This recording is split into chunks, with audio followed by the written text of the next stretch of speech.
চাঁদ বদনি ধনি নাচো তো দেখি। আমার তো মনে হয় তুমি জানো সবটা। তুমি জানো চাঁদ কোথায় আছে, আমার সামনে নাটক করছো। আচ্ছা একটা কথা বলো, তুমি চাঁদের সাথে ঝামেলা করেছো, করে ওকে কোনো ক্ষতি করার চেষ্টা করেছো? যাক, দিদিটা তাহলে একে কিছু বলেনি। ভাবছিলাম বলে দিলে তো সর্বনাশ হয়ে যেত। মল্লিকা, তুমি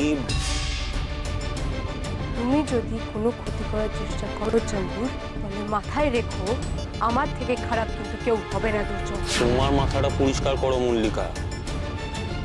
আমার মাথা নিয়ে কথা বলছে। আমি বললাম তো একবার, আমি জানি না চাঁদ কোথায়, আমি কিছু করিনি। তোমার বিশ্বাসই হচ্ছে না। বিশ্বাস তো হবে না, কারণ আমি তোমাকে বিশ্বাস করতেই পারি না।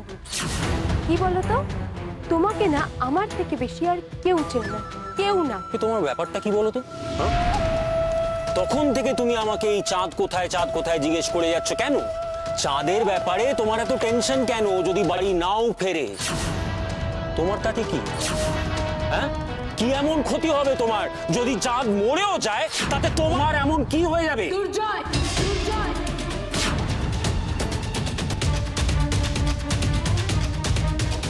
দুর্জয়, দুর্জয়, তুমি হয়তো বুঝতে পারছো না, আমি চাঁদের বাড়িতে থাকি, বলতে পারো আমি চাঁদের বাড়িতে আশ্রয় থাকি। এখন চাঁদকে খুঁজে পাওয়া যাচ্ছে না, ও নিখোঁজ আছে, তাই এমনিতেই ওই বাড়িতে ধুমধুমার কাণ্ড হচ্ছে। ওখানে কারোর মন মেজাজ ঠিক নেই। এর মধ্যে যদি কেউ আমাকে বলে যে আমরা কোনো বাইরের লোককে আমাদের বাড়িতে চাই না, তখন আমার কি হবে বলো তো? আমাকে লোটা কম্বল গুছিয়ে জলপাইগুড়ি চলে যেতে। না না, সেটা হবে কেন? আর যদি হয়ও, তুমি জলপাইগুড়ি যাবে কেন? তুমি আমার বাড়ি চলে আসবে। আমার বাড়ির দরজা তো সব সময় তোমার জন্য খোলা। আর সেটা হলে না একদিক থেকে ভালোই হয়। কি ভালো? ভালো না, আমরা দুজনে এই সুযোগে বিয়েটা সেরে ফেলতে পারবো। আর তুমি ভাবো না, যদি এরই মধ্যে চাঁদ ফেরত না আসে, সোহাগ তো একেবারে একা হয়ে যাবে। আর সেই সোহাগের সামনে আমি আর তুমি হাত ধরাধরি করে পুরো হরিপুর ঘুরে বেড়াবো। মানে তুমি ভাবতে পারছো? তো কেন বাজে বকছো দুর্জয়? তুমি যদি কিছু না করে থাকো তাহলে চাঁদকে খোঁজো না, আর চাঁদের যদি কোনো খোঁজ পাও তাহলে প্লিজ আমাকে জানিও। আর কতবার কতবার কতবার বললে তুমি আমার কথাটা বিশ্বাস করবে সইমা? আমাকে বলো তো, আর কতবার তোমাকে বুঝিয়ে বলবো আমি? চাঁদ ফিরবে। কেন মিথ্যে সান্ত্বনা দিচ্ছ সোহাগ?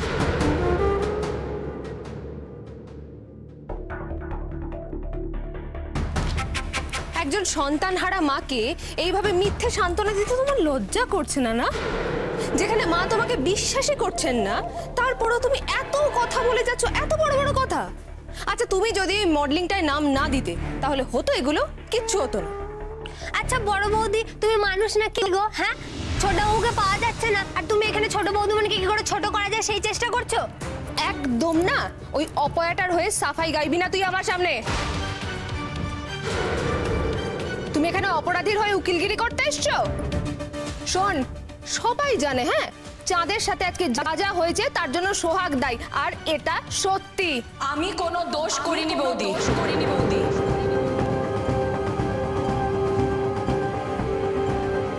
আচ্ছা, তোমরা সবাই কি করে বিশ্বাস করে ফেলছো বলো তো, যে চাঁদের মতো একটা ছেলে সুইসাইড করতে পারে? এটাও তো হতে পারে যে চাঁদ হয়তো কোন একটা বড়সড় চক্রান্তের শিকার হয়েছে।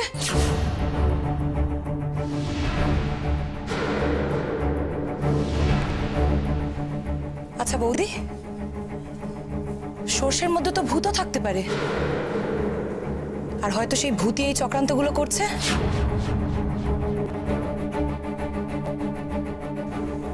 ভূত মানে? এই এই এই দাঁড়াও, তুমি কি কোনোভাবে নিজেদের কাউকে একটা ঘুরিয়ে কথা শোনানোর চেষ্টা করছো নাকি?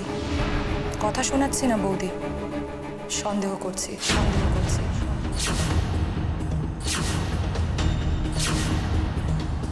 আর আর আমি যদি খুব ভুল না হই তাহলে আমার সন্দেহটা ঠিকও হতে পারে।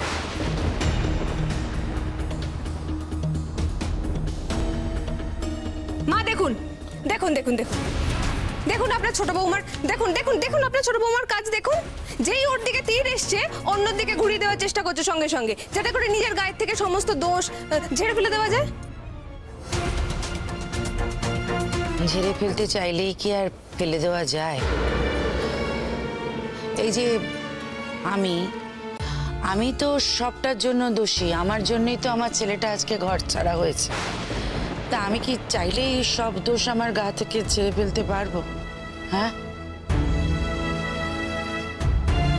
যে সত্যিকারের দোষী সে কি পারে তার গা থেকে সমস্ত দোষ ছেড়ে ফেলতে?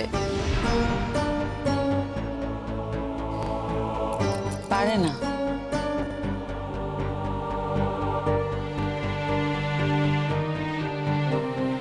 মানে আমি তো কিছুই বুঝতে পারছি না। আর বাবা চাঁদ তো চিঠিতে সব লিখে জানিয়ে দিয়েছে, তাহলে এখানে অন্যের দোষের মানে প্রশ্ন আসছে কোত্থেকে তো বুঝতে পারছি না আমি। প্রশ্ন আসছে বৌদি, আসছে। আমি নিশ্চিত চিঠিটা নকল, চিঠিটা নকল।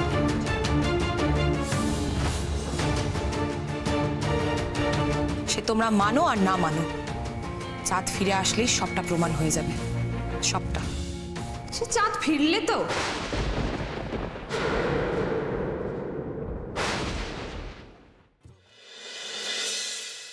মানে চাঁদ চাঁদ ফিরে এলে মানে তুমি এভাবে কথা বলছো কেন কমলিকা?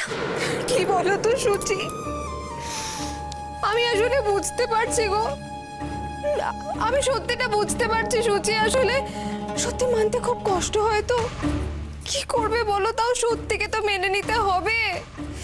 আমি তো বুঝতে পারছি চাঁদ নেই,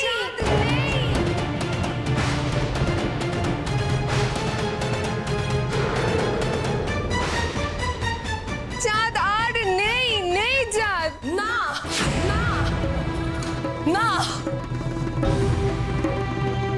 চাঁদ আছে, চাঁদ আছে, আর চাঁদ ফিরবে, চাঁদ ফিরবে। ফিরে এই যে এই চক্রান্তগুলো করছে সেই চক্রান্তকারীকে সবার সামনে প্রকাশ করবে।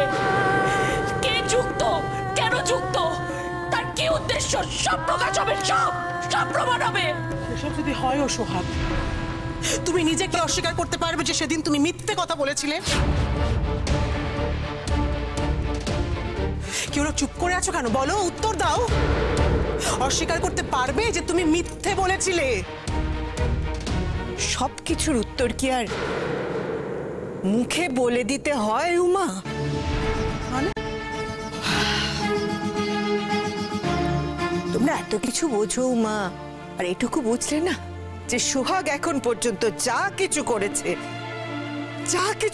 সোহাগ তাই পরিবারের ভালোর জন্য করেছে, এই পরিবারটার মঙ্গলের জন্য করেছে। দাদা যখন চাঁদকে বাড়ির থেকে বের করে দিয়েছিল, তোমরা কেউ চেষ্টা করেছিলে ব্যাপারটাকে আটকানোর? করনি, কেউ করনি।